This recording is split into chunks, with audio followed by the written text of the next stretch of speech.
Olá, professoras e professores! Sejam todos muito bem-vindos a mais um planejamento de aula do componente de robótica.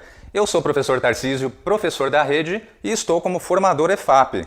Sou um homem branco, tenho cabelos curtos e grisalhos e estou usando um óculos, uma camisa cinza escuro e uma calça jeans.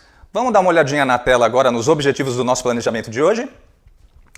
Conduzir a continuidade do projeto do cofre automatizado, referente à aula Desvendando o Código, Desafios com o Microbit, parte 3. Material digital, aula 13 e 14. O que a gente vai fazer? Orientar os estudantes a integrar novos recursos ao protótipo do cofre que a gente já tinha na aula passada, Vai utilizar o quê? Comunicação entre duas placas, via rádio. O que mais? Na parte de programação, lá no MakeCode, a gente vai se utilizar de variáveis, condicionais, extensões e, é claro, os blocos de comunicação via radiofrequência para conseguir realmente comunicar uma placa com a outra. Também um excelente momento para estimular o protagonismo e a criatividade dos estudantes, não é mesmo?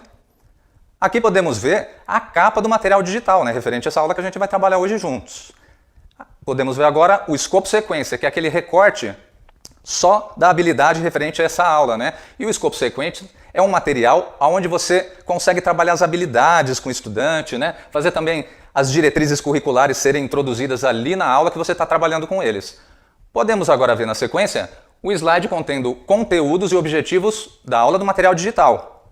E esses objetivos e os conteúdos, professores, é importante que vocês leiam para os alunos, Para eles saberem o que está sendo discutido na aula, o que vai ser trabalhado, para eles não acharem que está tudo ali meio sem entender o que está acontecendo. Faça essa leitura para eles. Então, separem os materiais de estudos e nos vemos no Foco na Aula.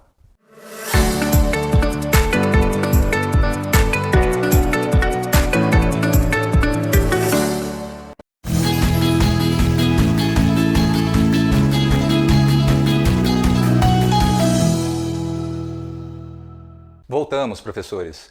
E agora é aquele momento importante onde a gente inicia com a retomada do que foi visto nas aulas passadas, Retomada dos conhecimentos, o que pode ser aproveitado, Fazer os estudantes lembrarem daquilo que eles trabalharam para dar continuidade no projeto. Então, a gente pode ver aqui, inicialmente, tem que ser trabalhado com eles assim, entenderam como funciona o servomotor? Seus componentes, suas aplicações em diferentes áreas, lembram-se, que no material digital falava sobre o servomotor e a utilização dele em diversas áreas da indústria, Pode retomar com os estudantes e falar sobre isso também. Também foi montado a parte do protótipo do cofre, Aquela primeira parte era uma contextualização. A segunda parte, a montagem do protótipo, Foi feito com papelão, abertura e fechamento. Lembram-se que tinha que fazer também ajustes finos, para conseguir ali fazer a parte da tampa, não ficar enroscando na parte traseira do protótipo, caso o papelão fosse um pouquinho mais grosso. Essa é aquela parte de ajustes, testes, que podem ser feitos com os estudantes. Também é um momento bom de relembrar o que deu certo, o que faltou, Porque aí eles já se preparam para as aulas futuras. Também, professor, na sequência referente às aulas 3 e 4 do material digital, é aquele momento da contextualização. Vamos dar uma olhadinha aqui na tela.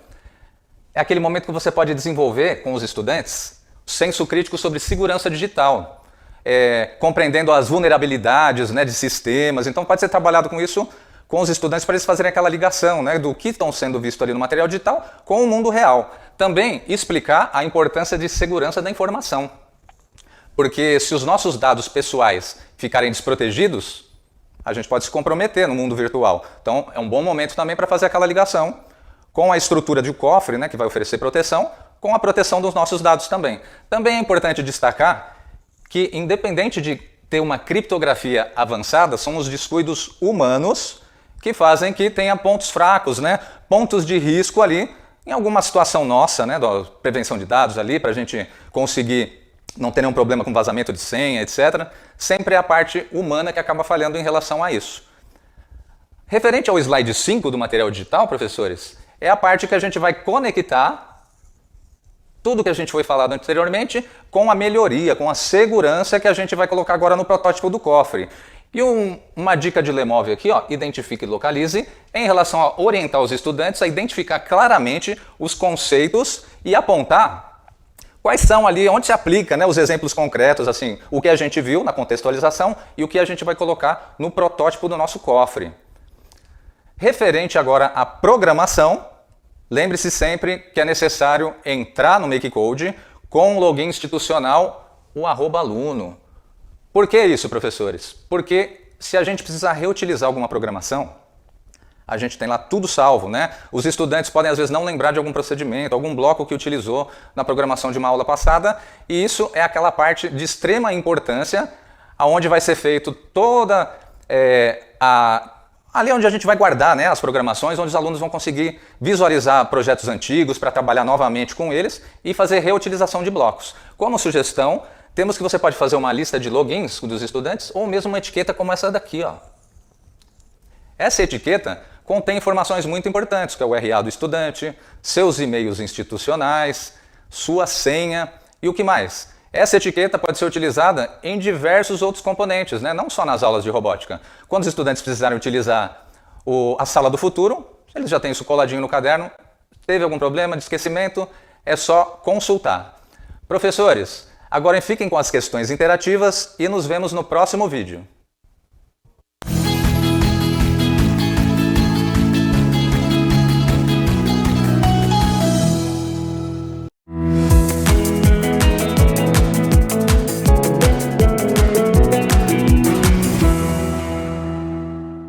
Estamos de volta. E agora, vamos iniciar a parte da programação? Vamos dar uma olhadinha na tela aqui.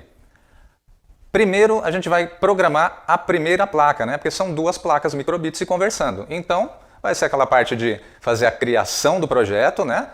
Então, criou o projeto, pode dar um nome qualquer aí, parte 1, placa 1, para a gente identificar. Primeira parte, fazer isso.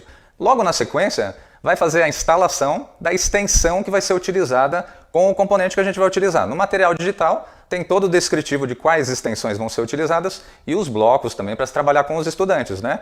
Também a parte de utilização de outros blocos, né? Blocos de variáveis, blocos de controle, de lógica e, é claro, de radiofrequência para fazer a comunicação e aqueles blocos mais comuns, os blocos básicos também, que vão ser trabalhados com os estudantes.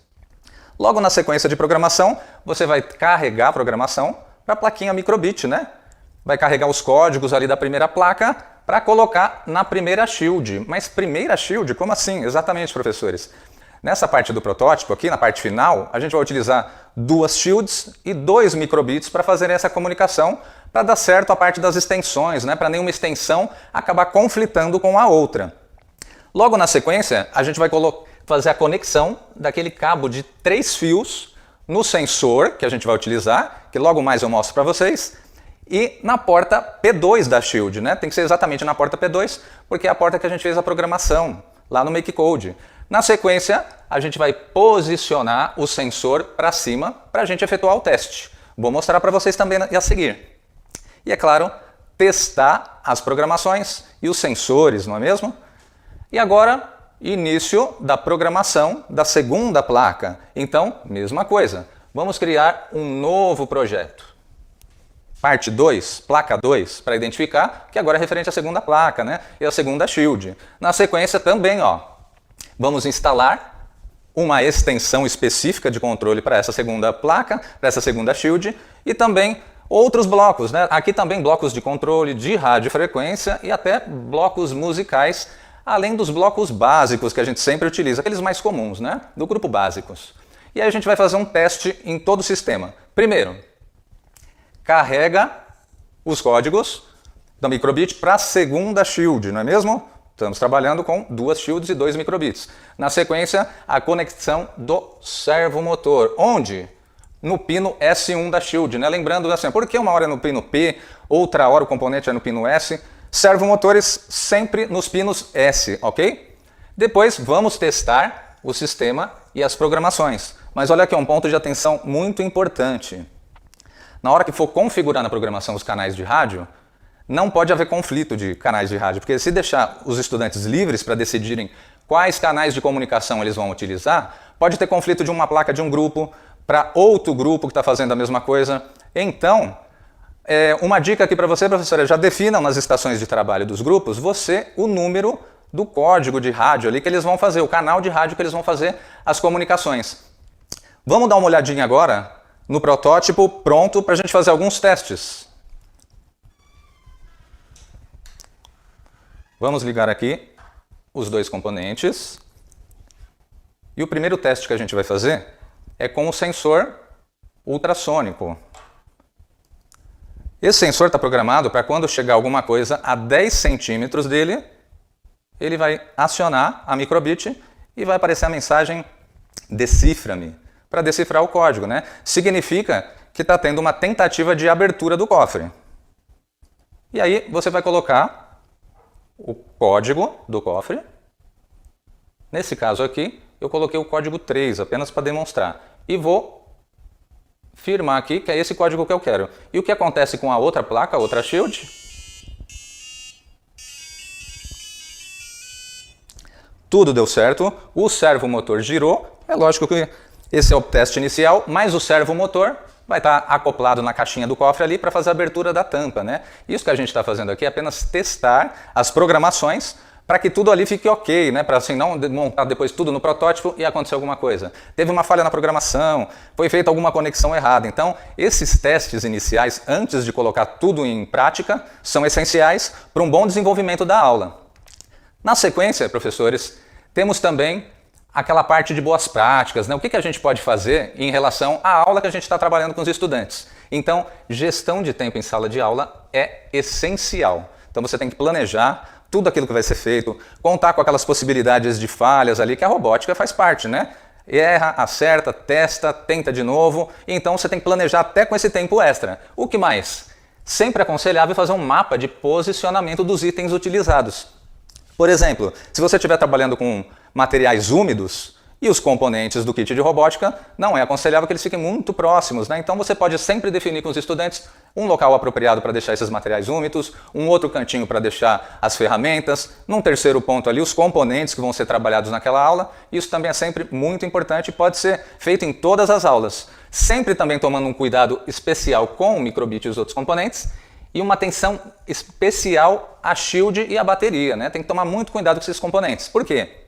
Se a gente tiver objetos metálicos como anéis, correntes ou alguma coisa na mesa que seja condutora, se a gente colocar os componentes ali pode entrar em curto. Então a sugestão é sempre forrar as mesas com papel craft, papelão, jornal, EVA ou qualquer outro material aí de fácil acesso que tiver na escola.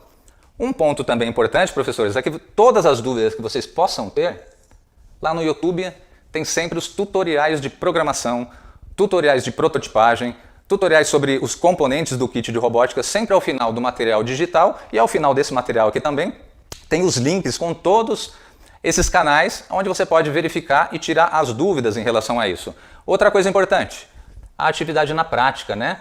É aquela atividade que você vai lançar com o localizador que também está lá no finalzinho do material digital. Professor, pegue o localizador, lance a tarefa para ela ser passada para o estudante ali na sala do futuro. E uma coisa importante, nunca modifique essa tarefa, tá? Deixa ela sempre do jeito que ela vem prontinha ali.